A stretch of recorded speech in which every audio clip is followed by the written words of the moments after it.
Hi friends, तर आज आपण जाणार आहोत सिंधुदुर्गमध्ये. हो, सिंधुदुर्ग बरोबर ऐकलत तुम्ही. तर चला मग. मित्रांनो, सिंधुदुर्ग हे एक फॅमिली रेस्टॉरंट आहे. इकडे व्हेज नॉन व्हेज अशा दोन्ही प्रकारचे जेवण मिळते. तुम्ही जर फिश लवर असाल तर या सिंधुदुर्ग रेस्टॉरंटला नक्की व्हिजिट द्या. हे रेस्टॉरंट मीरा रोडमध्ये आहे.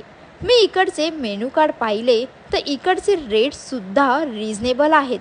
तसेच इथे मालवणी पद्धतीचे जेवण मिळते. चिकन, मटन, तंदुरी, रोटी, तांदळाची भाकरी, कोंबडी वडे, त्यानंतर चपाती, राईस हे सर्व प्रकारचे जेवण इथे उपलब्ध आहे. मी चिकन थाळी, कोंबडी वडे, सुरमई थाळी, पापलेट थाळी, बोंबील थाळी, तांदळाची भाकर हे सर्व ऑर्डर केले. सुरमई आणि पापलेट थाळीमध्ये एक फ्राईड पीस, त्यानंतर रसा, सोलकढी, सुकट आणि ग्रेव्ही हे सर्व ह्याच्यामध्ये थाळीमध्ये येते. तसेच या थाळीमध्ये भातसुद्धा येतो. मी सुरमईची टेस्ट केली तर टेस्ट एक नंबर होती, कमाल. तसेच पापलेट थाळीसुद्धा ही अतिशय रुचकर आणि चवदार होती. मग वाट कसली बघताय? होऊन जाऊ दे हा वीकेंड सिंधुदुर्ग रेस्टॉरंटमध्ये. ॲड्रेस बायोमध्ये मेन्शन केला आहे, तेव्हा न विसरता या रेस्टॉरंटला एकदा व्हिजिट करा.